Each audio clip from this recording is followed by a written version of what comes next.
Hello dear students, welcome back to organised knowledge channel. और आज की जो वीडियो है बच्चों, उसमें हम डिस्कस करेंगे worksheet number 58 for class 10th, विषय विज्ञान है। और ये वर्कशीट आपके लिए 31 दिसंबर 2021 के लिए शेड्यूल की गई है। आज की जो वर्कशीट है प्यारे बच्चों, उसमें हम विद्युत जो हमारा चैप्टर है उसी को कंटिन्यू करते हुए आगे पढ़ेंगे। सो वर्कशीट शुरू करने से पहले प्लीज़ चैनल को सब्सक्राइब कर दीजिए, बेल आइकन को भी प्रेस कर लो ताकि आपको आने वाली वीडियोस की नोटिफिकेशन वो समय से मिल जाए। सो देखिए प्यारे बच्चों, आज की वर्कशीट में क्या दिया गया है। विद्युत धारा का तापीय प्रभाव, काफ़ी इंपॉर्टेंट चैप्टर रहेगा आपका। विद्युत धारा का तापीय प्रभाव जो है वो क्या है। सो यदि कोई विद्युत प्रतिरोध विशुद्ध रूप से प्रतिरोधक है तो स्रोत से ऊर्जा ऊष्मा के रूप में उत्पन्न होती है। ठीक है, यानी किसी भी विद्युत परिपथ में अगर प्रतिरोधक होता है तो उससे क्या होगा, उससे ऊष्मा जो है वो उत्पन्न होती है।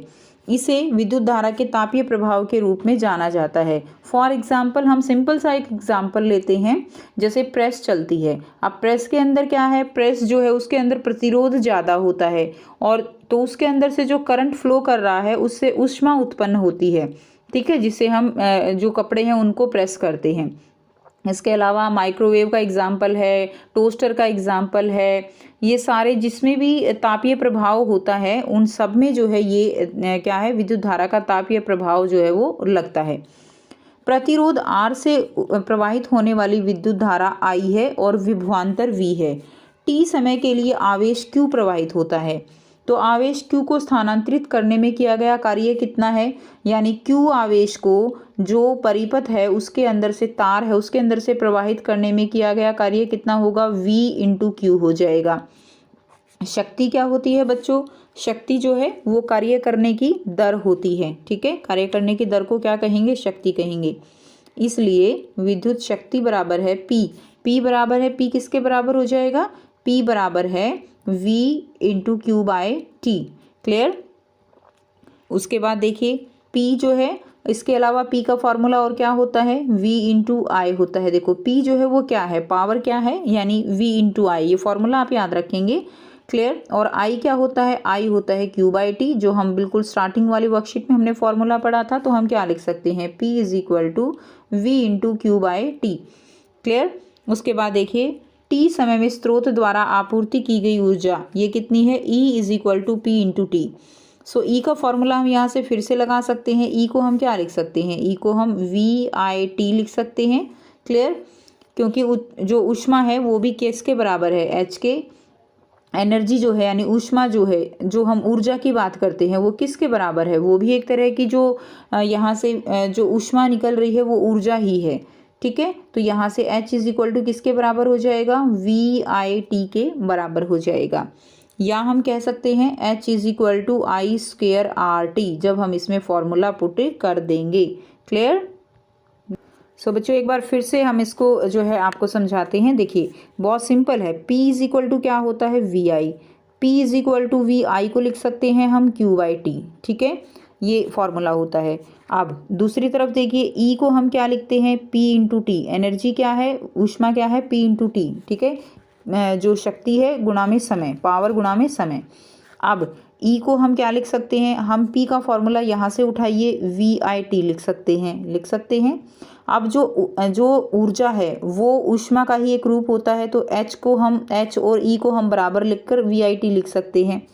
अब हमने क्या किया, V को हमने IR लिख दिया। V किसके बराबर है, V जो है वो किसके बराबर होता है। ठीक है, यहाँ से क्या हो जाएगा, V हमारा IR के बराबर होता है ना, तो हमने लिख दिया IR और IT पहले ही है, तो क्या हो जाएगा, H is equal to I square RT। ये हमारा जो है यहाँ से एक्सप्रेशन निकल जाता है। ठीक है, आई स्क्वेयर RT। तो इसीलिए जो H आता है हमारा वो क्या आता है, आई स्क्वेयर RT। इसी को हम जूल के तापन नियम के रूप में जानते हैं। क्या है बच्चों, ये जूल का तापन नियम। उसके बाद नेक्स्ट देखिए, जूल के ताप का नियम क्या कहता है। इस नियम के अनुसार प्रतिरोधक में उत्पन्न होने वाली ऊष्मा है विद्युत धारा के वर्ग के समानुपाती होती है, यानी H is directly proportional to I square. प्रतिरोध के समानुपाती होती है, यानी H is equal directly proportional to R। विद्युत धारा के समानुपाती होती है, ठीक है, यानी T।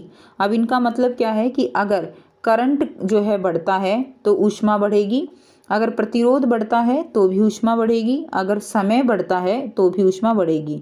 जितने ज़्यादा समय के लिए जो विद्युत धारा है वो प्रवाहित की जाएगी उतने ही ज़्यादा जो है क्या रहेगी, उतनी ही ज़्यादा उसमें ऊष्मा बनेगी। क्लियर? जितना ज़्यादा प्रतिरोध रखेंगे ऊष्मा ज़्यादा बनेगी, जितना ज़्यादा करंट होगा ऊष्मा ज़्यादा बनेगी। इसीलिए यहाँ से हम क्या लिख सकते हैं, H = I²RT। उसके बाद नेक्स्ट देखिए, नेक्स्ट है विद्युत शक्ति जो है वो क्या होता है। तो विद्युत शक्ति जिस दर पर विद्युत परिपथ में विद्युत ऊर्जा का उपभोग या क्षय होता है। क्लियर? यानी जिस दर पर जो विद्युत परिपथ है उसमें कितनी ऊर्जा जो है वो उपयोग की जाती है, वो क्या है, वो विद्युत शक्ति कहलाती है। जैसे आपको पता है P = VI होता है। P क्या होता है, VI, और V को हम क्या लिख सकते हैं, IR, ठीक है। I तो क्या आ जाएगा, P = हम क्या लिख सकते हैं, I²R।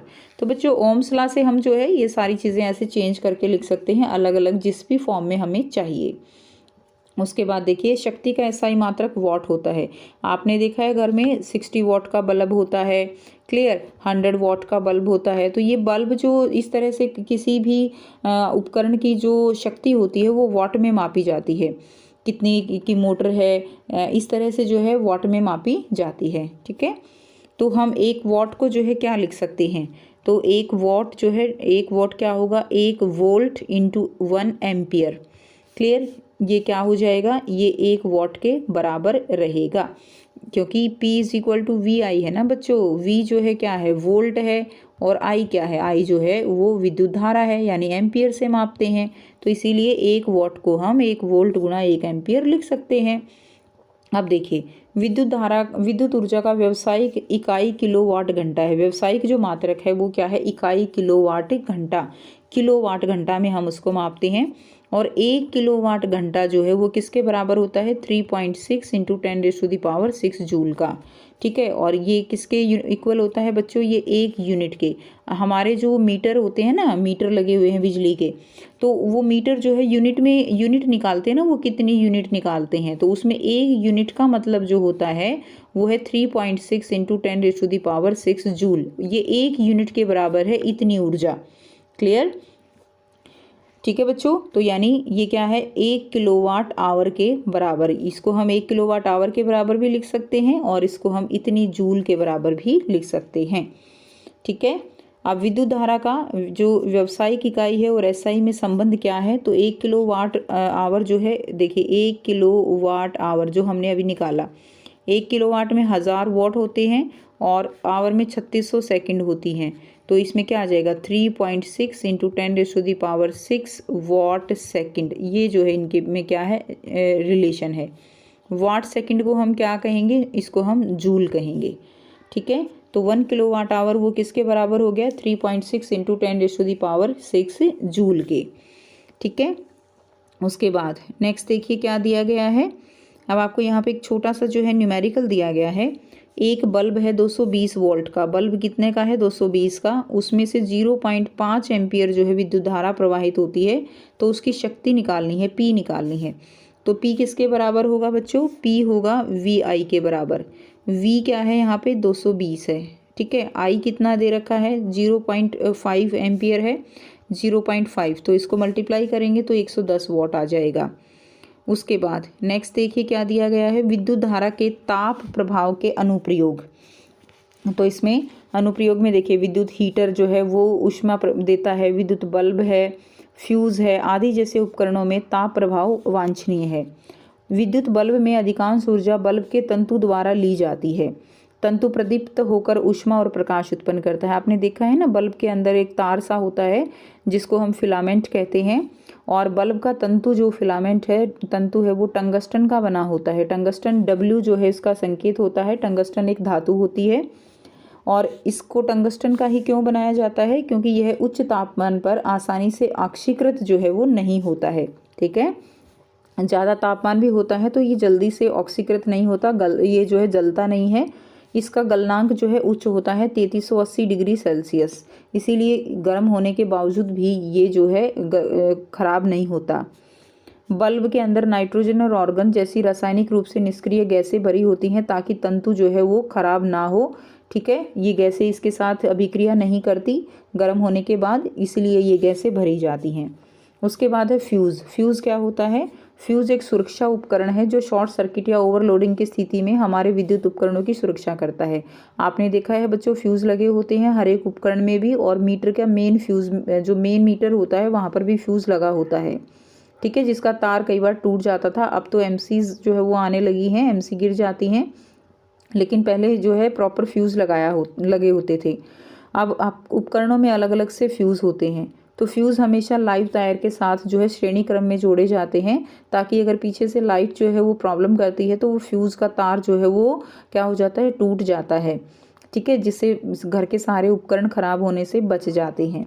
अब आपको यहाँ पर 4 जो है प्रश्न दिए गए हैं जिनके आंसर हम करेंगे। ठीक है, जूल के तापन नियम की व्याख्या करो। तो इस नियम के अनुसार प्रतिरोधक में उत्पन्न होने वाली ऊष्मा विद्युत धारा के वर्ग के समानुपाती होती है, यानी H is directly proportional to I square. प्रतिरोध के समानुपाती होती है, ठीक है, और समय के समानुपाती होती है। ठीक है, तो अब इससे क्या निकल जाएगा? H जो है H is equal to I square RT। इसी को हम क्या कहते हैं? जूल का तापन नियम कहते हैं। ठीक है, तो ये क्या है? जूल का तापन नियम। यहाँ से आप ये लिख लेंगे। नेक्स्ट देखिए, क्वेश्चन नंबर 2 है, फ्यूज़ तार उपकरणों की सुरक्षा कैसे करता है? तो फ्यूज़ तार का गलनांक कम होता है। अतिभारण, ओवरलोडिंग या शॉर्ट सर्किट के समय परिपथ में धारा अधिक प्रवाहित होने पर यह तार टूट जाता है, जिससे उपकरणों की सुरक्षा होती है। नेक्स्ट देखिए, प्रश्न 3 है, बिजली के लैंप के तंतु के लिए टंगस्टन का उपयोग क्यों किया जाता है? तो क्यों किया जाता है? क्योंकि यह उच्च तापमान पर आसानी से ऑक्सीकृत नहीं होता और इसका गलनांक 3380 डिग्री सेल्सियस होता है, उच्च गलनांक होता है, इसलिए टंगस्टन का उपयोग किया जाता है। क्वेश्चन नंबर 4 देखिए, कौन अधिक ऊर्जा का उपयोग करेगा? 1 घंटे में 250 वाट का टीवी सेट ज़्यादा ऊर्जा का उपयोग करेगा या 10 मिनट में 1200 वाट का टोस्टर ज़्यादा ऊर्जा का उपयोग करेगा? तो आइए बच्चों करते हैं इसका आंसर। सो यहाँ से आंसर करेंगे। पहले टीवी सेट दिया गया है, पी जिसकी दी गई है 250 वाट, टी दिया गया है 1 आवर, E1 दिया गया है। ठीक है, E1 हमें निकालना है, तो E1 हम निकालेंगे P इंटू टी। ठीक है, हमें ऊर्जा निकालनी है ना, तो ऊर्जा का फॉर्मूला क्या है? P into T. तो इसीलिए यहाँ से हमने निकाल लिया 250 वाट आवर आ गया यहाँ से ऊर्जा हमारे लिए। टोस्टर का निकालेंगे, P दिया गया है 1200, टाइम दे दिया हमें, मिनट में दिया गया था, हमने इसको घंटे में बदल लिया। E2 हमें निकालना है, तो E2 हो जाएगा P इंटू टी। ठीक है, तो 1200 गुणा में 1/6, तो कितना आ गया? 200 वाट आवर। ये हमारा जो है यहाँ से आंसर आ जाएगा E2। क्लियर है? तो अब हमें यहाँ से देखा कि हमने ये 250 वाट आवर का प्रयोग कर रहा है और ये 200 का, तो E1 जो है वो ज़्यादा है किससे? E2 से। तो आप लिख दोगे टीवी सेट में ज़्यादा ऊर्जा का उपयोग किया जा रहा है टोस्टर से। ठीक है, तो ये आपका आंसर यहाँ से हो जाएगा। सो ये थी आपकी आज की साइंस की वर्कशीट। आई होप सभी बच्चों को क्लियर है। कोई भी डाउट है तो आप पूछ सकते हो। वीडियो अच्छी लगी तो प्लीज़ लाइक कर दीजिए, शेयर कर दीजिए और चैनल को सब्सक्राइब कर लीजिए। So thanks for watching students, have a nice day.